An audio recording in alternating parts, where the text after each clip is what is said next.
যদি কখনো শারীরিক অসুস্থতার কারণে তারাবি নামাজ না পড়তে পারি, এতে কি গুনাহ হবে? আপনার কোন এক বক্তব্যে শুনেছি দেরি করে ইফতার করা নিষেধ, কিন্তু আমরা যেখানে থাকি সেখানে গুগল অনুযায়ী যে সময় সূর্যাস্ত হয় তার 2 মিনিট পর ইফতারের জন্য আজান দেওয়া হয়। আপনার কথা অনুযায়ী এটা তো ইহুদিদের সাথে সাদৃশ্য হয়ে গেল। কত টাকা থাকলে জাকাত ফরজ হয়? জাকাত কবে দিতে হবে? ইতিকাফে বসে মোবাইল চালানো, মসজিদের ভিতরে দ্বীন ইসলামের ক্লাস ও মসজিদের ভিতরে ইফতার পার্টিতে অংশগ্রহণ করতে পারবে কিনা? সবে কদরের ভাগ্য পরিবর্তনের জন্য স্পেশাল কিছু আমল বলুন। যদি কখনো শারীরিক অসুস্থতার কারণে তারাবি নামাজ না পড়তে পারে, কি গুনাহ হবে? শুধু এশার নামাজ আদায় করলে হবে? বিশেষ কোনো অসুস্থতার কারণে কেউ যদি তারাবি নামাজ না পড়ে তার রোজা হয়ে যাবে এবং তার গুনাহ হবে না ইনশাআল্লাহ। বিশেষ করে অসুস্থতার কারণে কেউ যদি মিস করে, এরকম হতে পারে কালে ভদ্রে হঠাৎ কোনোদিন অসুস্থ হয়েছেন অথবা 2-4 দিন আপনার মিস হয়েছে, তো তাতে কোনো অসুবিধা হবে না ইনশাআল্লাহ। কারণ তারাবি নামাজ আদায় করা এটা ফরজ না, তবে একান্ত ওজর ছাড়া এটা ছেড়ে দেওয়া এটা চরম দুর্ভাগ্যের ব্যাপার এবং অবশ্যই অনুচিত কাজ এবং গুরুত্বপূর্ণ একটি সুন্নাহ পরিত্যাগ করা হলো। কিন্তু অসুস্থতার কারণে যদি কখনো মিস হয় তাতে গুনাহ হবে না ইনশাআল্লাহ। বিশেষ কোনো কারণে বাদ পড়লে আপনার রমজানের রোজা ঠিকই আদায় হয়ে যাবে। আপনার কোনো এক বক্তব্যে শুনেছি যে দেরি করে ইফতার করা নিষেধ, কিন্তু আমরা যেখানে থাকি কাজীবাড়ি সেখানে গুগল অনুযায়ী যে সময় সূর্যাস্ত হয় তার 2 মিনিট পর ইফতারের জন্য আজান দেওয়া হয়। আপনার কথা অনুযায়ী এটা তো ইহুদিদের সাথে সাদৃশ্য হয়ে গেল। এ বিষয়ে যদি কিছু বলতেন। প্রথম কথা হলো, সূর্যাস্তের 2 মিনিট পর যদি কেউ ইফতার করে, 3 মিনিট পর কেউ ইফতার করে, তাহলে এর কারণে সে ইহুদিদের সাথে সাদৃশ্য হয়ে গেছে এমনটি বলার কোনো সুযোগ নেই। কেন সুযোগ নেই? কারণ ইহুদিরা যে দেরিতে ইফতার করে, বর্তমানে রাফিজি যারা আছে, শিয়া যারা আছে, এরাও দেরিতে ইফতার করে।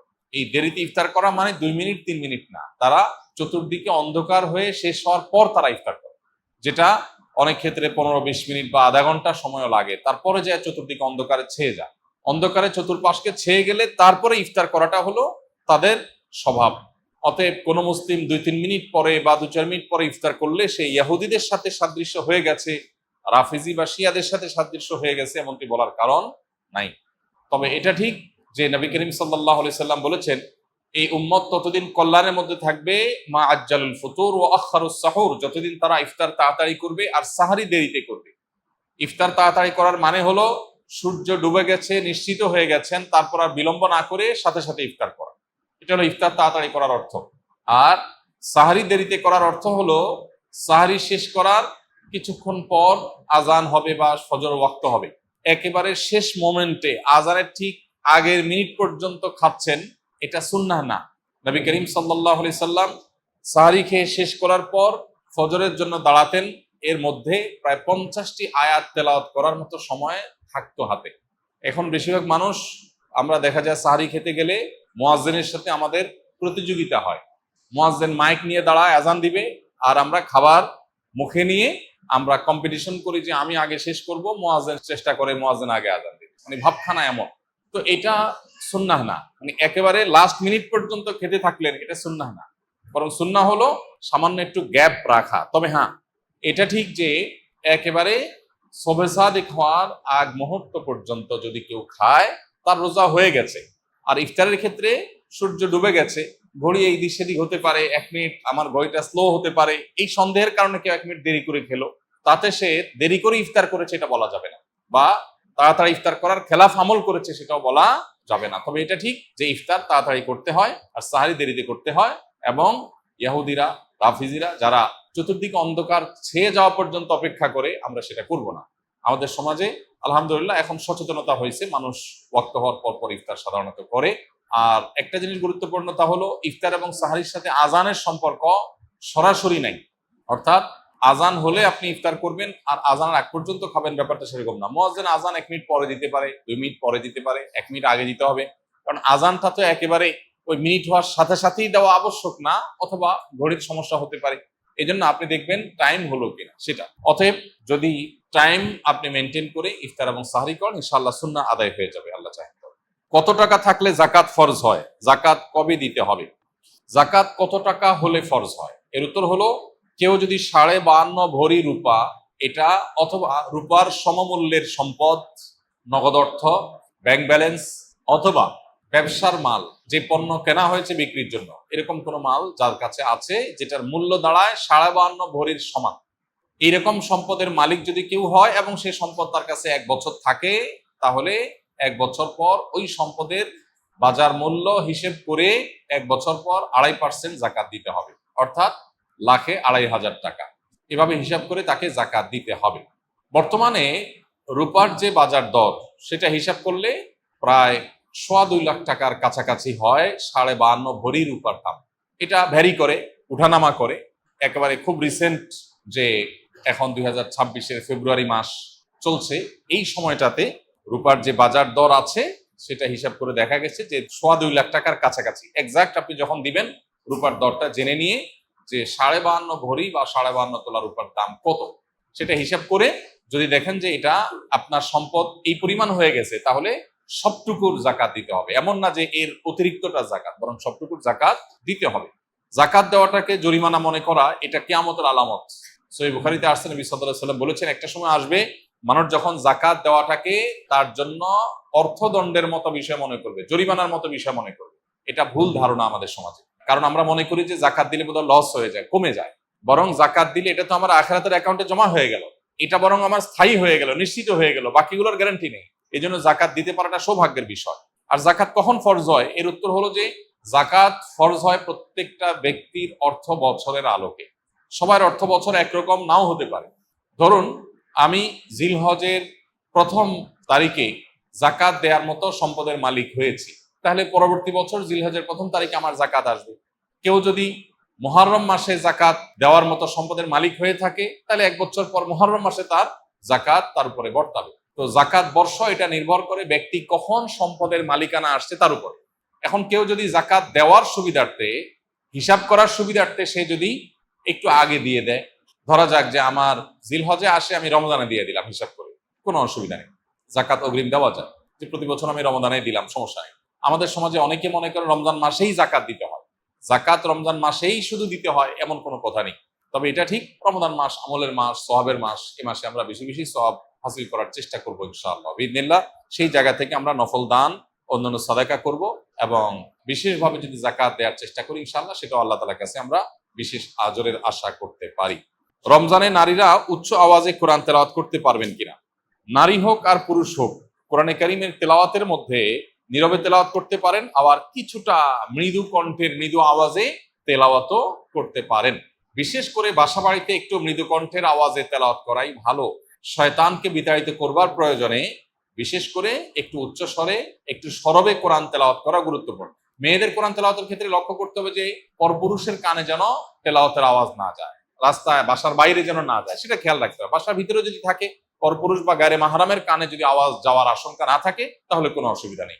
বাসায় বসে সেরকম তেলাওয়াত মা বোনরা করতে পারবেন এবং সবসময় তাদের একেবারে নীরবেই করতে হবে এমন কোনো বাধ্যবাধকতা নাই, বরং যেটা সরবে করতে পারেন। বিশেষ করে পরিবারের অন্যান্য সদস্যদেরকে কোরআন তেলাওয়াতে উদ্বুদ্ধ করার জন্য যদি একটু আওয়াজ দিয়ে পড়েন, তাতে কোনো অসুবিধা নাই, বরং অনেক ক্ষেত্রে এটা ভালো সন্তানদেরকে অভ্যস্ত করার জন্য। এবং বিশেষ করে আজকাল তো একটু সরবে আওয়াজ কোরআন তেলাওয়াত এটা বাসাবাড়ি থেকে, আমাদের বিভিন্ন জায়গা থেকে এটা উঠে গেছে, এটা করা দরকার। হ্যাঁ, মসজিদে যখন আপনি তেলাওয়াত করবেন বা এমন জায়গায় তেলাওয়াত করবেন যেখানে আরো অনেক মানুষ আছে, সেখানে জোরে তেলাওয়াত করলে অন্যদের ডিস্টার্ব হবে, সেখানে অন্যের ডিস্টার্ব যেন না হয় সেভাবে আপনাকে তেলাওয়াত করতে হবে। নবী করিম সাল্লাল্লাহু আলাইহি ওয়াসাল্লাম মসজিদে নববীতে এক ব্যক্তিকে উচ্চ স্বরে কোরআন তেলাওয়াত করতে শুনে বলেছেন যে তুমি যাকে শোনাতে চাচ্ছ তিনি বধির নন, অর্থাৎ তোমার আওয়াজ যেন অন্য কারোর কষ্টের কারণ, ডিস্টার্বের কারণ না হয়। এটা আমাদের খেয়াল রাখতে হবে ইনশাআল্লাহ তাআলা। একজন মানুষ ইতিকাফে বসে মোবাইল চালানো, মসজিদের ভিতরে দ্বীন ইসলামের ক্লাস ও মসজিদের ভিতরে ইফতার পার্টিতে অংশগ্রহণ করতে পারবে কিনা, এবং কেউ কোনো কিছু জানতে চাইলে ইতিকাফরত ব্যক্তি উত্তর দিতে পারবে কিনা? উত্তর হলো যে ইতিকাফরত অবস্থায় একান্ত প্রয়োজনীয় কথা বলতে পারবে, কেউ কিছু জানতে চাইলেও সেটার উত্তর দিতে পারবে।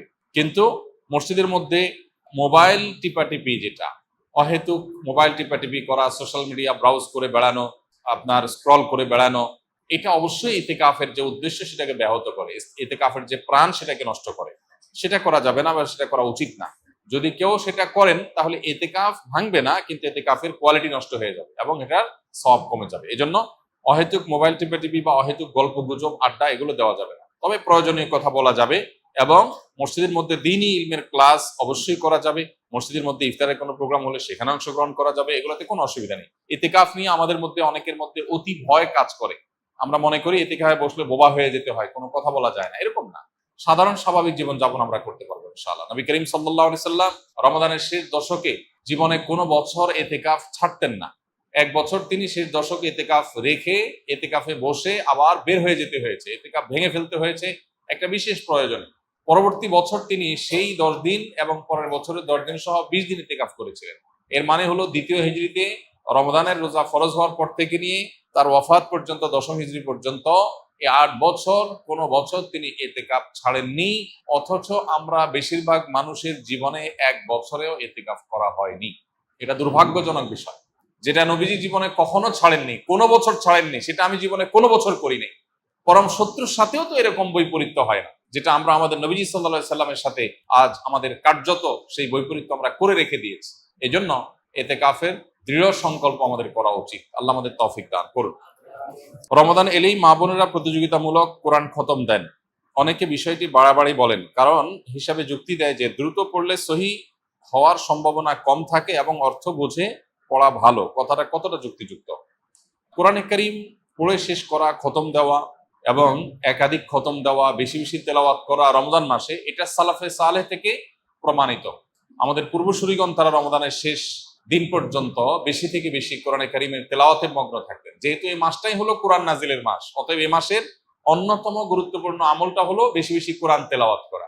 যেসব ভাইরা কোরআন তেলাওয়াত জান না, তারা কোরআন তেলাওয়াত শিখতে পারেন। আমরা সুন্নাহ ফাউন্ডেশন থেকে দীর্ঘ 1 বছর টানা পরিশ্রম করার পর আলহামদুলিল্লাহ, যারা কোরআন সহি বা শুদ্ধভাবে পড়তে বা তেলাওয়াত করতে পারেন না, এমনকি আরবি অক্ষরও চিনেন না, তাদের সুবিধার্থে আমরা সহজ সূত্রে কোরআন শিখি নামে একটা কোর্স আমরা চালু করেছি। এবং এই কোর্সটা প্রতিদিন তারাবির পর আমাদের ভেরিফাইড ইউটিউবে, অর্থাৎ আমার নামে যে ইউটিউব চ্যানেল আছে, সেখানে প্রতিদিন একটা করে পর্ব আপলোড হয়। গত 2 রাতে 2টি পর্ব আপলোড হয়ে গেছে। আজকে তারাবির পরে 3 নম্বর পর্ব আপলোড হবে ইনশাআল্লাহ। 10 থেকে 15 মিনিট, 20 মিনিটের মধ্যে ভিডিওটা, মাত্র 27টি ভিডিও ইনশাআল্লাহ পুরো কোরআন সহি করে শেখার জন্য তৈরি করা হয়েছে, অনেক পরিশ্রম করে, অনেক সাধনা করে। অতএব যারা সময় আছে তারা সেই ভিডিও ফলো করতে পারি, অথবা অন্য কোনো উপায়ে কোরআন সহি করে পড়বো। আর যাদের তেলাওয়াত সহি আছে তারা বেশি বেশি পড়বো। এখন কথা হলো, প্রতিযোগিতামূলকভাবে বেশি বেশি করে কোরআন খতম দিলে সেটা ভালো কিনা? উত্তর হলো অবশ্যই ভালো, তবে তার কোয়ালিটি যেন ঠিক থাকে। এটা ঠিক যে তাড়াহুড়া করতে গিয়ে কোয়ালিটি নষ্ট করে অনেক পরিমাণে তেলাওয়াত করার চাইতে কোয়ালিটি ঠিক রেখে আপনি সাধ্য অনুযায়ী তেলাওয়াত করা ভালো। দেখা যায় অনেকে হুলস্থুল করে কোরআন তেলাওয়াত করেন, কি পড়েন নিজেও বোঝেন না। খতম দেওয়া উদ্দেশ্য হয়, এই খতমটা অর্থবহ না। আল্লাহ তাআলা আমাদের আমলকে মাপবেন, আল্লাহ আমলকে গুনবেন না। কিয়ামতের দিন আমল গণা হবে না মাপা হবে? মাপা হবে। অতএব আমাদের আমলের কোয়ান্টিটি না, দেখতে হবে কি? কোয়ালিটি। এজন্য তেলাওয়াত সুন্দর করে করতে হবে। কিন্তু আবার কোয়ালিটির কথা চিন্তা করে অনেকের খতম দেওয়ারই আর সুযোগ হয় না, সেটা দুর্ভাগ্যের ব্যাপার। এজন্য কোরআনে কারীম বেশি বেশি তেলাওয়াত করা প্রশংসনীয়, প্রতিযোগিতামূলকভাবে করলে সেটাও প্রশংসনীয়, বেশি বেশি খতম হলে সেটাও প্রশংসনীয়। তবে লক্ষ্য রাখতে হবে তেলাওয়াতটা যেন তারতিলের সাথে হয়, শুদ্ধতার সাথে হয়। আল্লাহ বলেছেন, ওয়ারাত্তিলিল কুরআনা তারতিলা, তোমরা তারতিলের সাথে কোরআনকে তেলাওয়াত করো। অতএব সে বিষয়টি আমাদেরকে লক্ষ্য রাখতে হবে। রমজানের শেষ দশকের জন্য বিস্তারিত কিছু আমল বলুন। রমজানের শেষ দশকের বিশেষ আমল নবী করিম সাল্লাল্লাহু আলাইহি সাল্লামের জীবনী থেকে যেটা আমরা পাই, সেটা হলো যে আম্মা জানা আয়েশা রাদিয়াল্লাহু তাআলা আনহা থেকে বর্ণিত, নবী করিম সাল্লাল্লাহু আলাইহি সাল্লাম রমজানের শেষ দশক যখন শুরু হতো, তখন তিনি কি করতেন? কানান নবী সাল্লাল্লাহু আলাইহি সাল্লাম ইযা দাখালাল আশর, রমজানের শেষ দশক যখন শুরু হতো, আহইয়া লাইলা, নাম্বার 1, তিনি রাত জেগে ইবাদত করতেন। অনেক মুহাদ্দিসগণ, অনেক হাদিস বিশারদগণ বলেছেন এর অর্থ হলো রাতে তিনি ঘুমোতেন না শেষ দশক। আবার অনেক মুহাদ্দিসগণ বলেছেন কুমিল লাইলা ইল্লা কালিলার উপর আমল করে সামান্য ঘুমাতেন, বেশিরভাগ রাতে ইবাদত করতেন। তাহলে 1 নম্বর আমল হলো শেষ দশকের প্রতিটা রাত জেগে ইবাদত করা। নাম্বার 2, ওয়াইকাযা আহলাহ, নফল আমলের জন্য অন্য কোন সময় পরিবারকে ডেকে তুলতেন না, কিন্তু রমজানের শেষ দশক পরিবারকে ঘুম থেকে ডেকে তুলতেন ইবাদতের জন্য। তার মানে পরিবারকে ইবাদতের জন্য উদ্বুদ্ধ করতে হবে। 3 নম্বর, ওয়াসাদ্দামি ইজারা, তিনি ইবাদতের জন্য কোমর বেঁধে নিতেন। কোমর বেঁধে নেওয়ার একটা অর্থ করেছেন অনেক হাদিস বিশারদ, স্ত্রী সহবাস থেকে দূরে থাকতেন। আরবরা এরকম কোমর বেঁধে নেওয়া বলতে এরকম ইঙ্গিত করে থাকে। আবার অনেক মুহাদ্দিসগণ এর ব্যাখ্যা করেছেন যে কোমর বেঁধে নেওয়া মানে আমরা যেরকম বলি কোমর বেঁধে ইবাদত করা, কোমর বেঁধে নেমে যাওয়া কোনো কাজে, তার মানে সর্বোচ্চ মেহনত এবং পরিশ্রম সাধনা করতেন ইবাদতের জন্য। আর অন্য আরেকটি হাদিসে আসছে, কানা ইয়াজতাহিদু ফীহি মা লা ইয়াজতাহিদু ফি গায়রি, নবীজি শেষ দশকে ইবাদতের জন্য এত বেশি পরিশ্রম করতেন, বছরে অন্য কোন সময় ইবাদতের জন্য এত পরিশ্রম করতেন না। অথচ আমরা শেষ দশকে বেশিরভাগ মানুষ হয় গ্রামের বাড়ি যাওয়ার নিয়ে ব্যস্ত, গ্রামের বাড়ি যাওয়ার পরে বিভিন্ন বাড়িতে বাড়িতে ঘোরার, গ্রামে গ্রামে ঘোরার নিয়ে ব্যস্ত, আর শহরে যারা আছে তারা কেনাকাটা, শপিং ইত্যাদিতে ব্যস্ত। এটা হলো আমাদের শেষ দশকের অভ্যাস, যেটা হাদিসের একেবারেই বিপরীত। শেষ দশক হওয়া উচিত প্রথম দশক, দ্বিতীয় দশকের চাইতে বেশি ইবাদতে বেশি মনোযোগী হওয়া উচিত আমাদের শেষ দশক। আল্লাহ আমাদেরকে তৌফিক দান করুন। শবে কদরের ভাগ্য পরিবর্তনের জন্য স্পেশাল কিছু আমল বলুন। লাইলাতুল কদরে গুরুত্বপূর্ণ বিষয়গুলো ধার্য হয়। আল্লাহ তাআলা সূরা দুখানের একেবারে শুরুতে বলেছেন, ফিহা ইউফরাকু কুল্লু আমরিন হাকিম। লাইলাতুল কদরে সব গুরুত্বপূর্ণ বিষয়গুলোকে ধার্য করা হয়। এই জন্য লাইলাতুল কদরে গুরুত্বপূর্ণ বিষয় যেন আমার নসিবে আল্লাহ লেখেন, আল্লাহ যেন তাকদীরে ভালো কিছু দেন, আমরা আল্লাহর কাছে দোয়া করব। এবং সেই সাথে তাকদীরে যেন ভালো কিছু হয় সেজন্য নেক আমল করবো ইনশাআল্লাহ। আমরা আল্লাহর কাছে দোয়া করব এবং নেক আমল করব, গুনাহ থেকে বেঁচে থাকবো। বাস এই ত্রিমুখী প্রচেষ্টায় আমাদের নসিবে ভালো কিছু আসবে। এর বাইরে আলাদা কিছু আমল আছে যেগুলো নিয়ে আমাদের স্বতন্ত্র একটা ভিডিও বোধহয় ইউটিউবে আছে, যে ভাগ্য সুপ্রসন্ন হবে যে সমস্ত আমলের ডিটেল সেখানে বলা আছে। যেমন কেউ যদি চায় তার রিজিক বাড়ুক, কেউ যদি চায় তার হায়াত বাড়ুক, তাহলে সে আত্মীয় স্বজনের সাথে সুসম্পর্ক বজায় রাখবে, রক্ত সম্পর্কীয় বন্ধনগুলো মজবুত করবে। কারণ বুখারী বর্ণিত হাদিসে নবী সাল্লাল্লাহু আলাইহি ওয়াসাল্লাম বলেছেন, মান সাল্লাহু আইয়ুবসাতা লাহু ফি রিজকিহি আও ইউনসা লাহু ফি আথারিহি ফালিয়াসিল রাহিমা। যে চায় তার রিজিক প্রশস্ত হোক, তার হায়াত বাড়ুক, বরকত হোক, তাহলে সে যেন তার রক্ত সম্পর্কীয় সম্পর্কগুলো বাড়ায়। ঠিক তেমনি ভাবে জীবনে বারাকা লাভের যে সমস্ত উপায়গুলো আছে, যে কোনো কাজ বিসমিল্লাহ দিয়ে শুরু করা, কুল্লু আমরিন বিবালিন লাম ইউবদা বিবিসমিল্লাহি ফাহুয়া আবতার আও আকতা আও কামা ওয়ারাদা ফিল হাদিস। কোন গুরুত্বপূর্ণ কাজ আল্লাহর নাম নিয়ে শুরু করলে সেখানে বরকত হয়। অতএব আমার নসিবে ভালো কিছু হওয়ার জন্য এই আমার হাদিস বর্ণিত আমলগুলোকে আমরা ফলো করতে পারি। আর জেনারেলি কথা হলো নেক আমল বেশি করা, গুনাহ থেকে বেঁচে থাকা, আর নসিবে ভালো কিছু দেওয়ার জন্য আল্লাহর কাছে দোয়া করা। লা ইয়ারুদ্দুত তাকদীর ইল্লা দুআ। কারণ তাকদীর এটা দোয়া দ্বারাই ক্ষেত্র বিশেষে পরিবর্তন হয়, হাদিস দ্বারা প্রমাণিত। এই জন্য গভীর ভাবে আল্লাহর কাছে দোয়া মনোনিবেশ করতে হবে। শবে কদরের নামাজ কত রাকাত, নিয়ত কিভাবে করব, কি কি স্পেশাল আমল আছে। লাইলাতুল কদর বা শবে কদর যেটাকে আমরা বলি, এই লাইলাতুল কদরে দাঁড়িয়ে বেশি বেশি নফল নামাজ পড়বো আমরা। দীর্ঘ রুকু, দীর্ঘ সিজদা, দীর্ঘ কেরাতে, দৃঢ় স্থিরতার সাথে, সৌন্দর্যের সাথে কোরআন তেলাওয়াত বেশি বেশি করা, দোয়া করা, জিকির আজকার করা, আল্লাহ স্মরণ করা, এগুলোর মধ্য দিয়ে আমরা রাতকে কাটাবো। লাইলাতুল কদরে বিশেষ আমল বলতে একটা দোয়াই শুধু হাদিস দ্বারা আমরা জানতে পারি, সেটা হলো নবী করিম সাল্লাল্লাহু আলাইহি সাল্লাম মা আয়েশা রাদিয়াল্লাহু তাআলা আনহাকে শিখিয়েছেন যে লাইলাতুল কদর পেলে তিনি যেন এই দোয়া পড়েন, আল্লাহুম্মা ইন্নাকা আফুউন তুহিব্বুল আফওয়া ফা'ফু আন্নী। আল্লাহ আপনি ক্ষমাশীল, ক্ষমাশীলতাকে আপনি পছন্দ করেন, অতএব আমাকে ক্ষমা করুন। এই দোয়া আমরা বেশি বেশি পড়বো। এর বাইরে লাইলাতুল কদরে বা শবে কদরের আলাদা কোনো নামাজের ফরম্যাট নাই যে এত সংখ্যক রাকাত পড়তে হবে এবং প্রথম রাকাতে অমুক সূরার সাথে অমুক সূরা এতবার, দ্বিতীয় রাকাতে তমুক সূরা এতবার, এরকম কোনো বাধ্যবাধকতা নেই। যে কোনো সূরা দিয়ে অন্য যে কোনো সাধারণ নামাজের মতো করে আমরা লাইলাতুল কদরের নামাজ পড়তে পারি।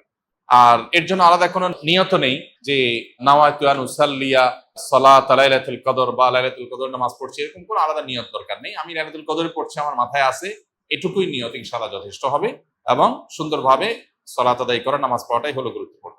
আস-সুন্নাহ ফাউন্ডেশন, উম্মার স্বার্থে সুন্নাহর সাথে।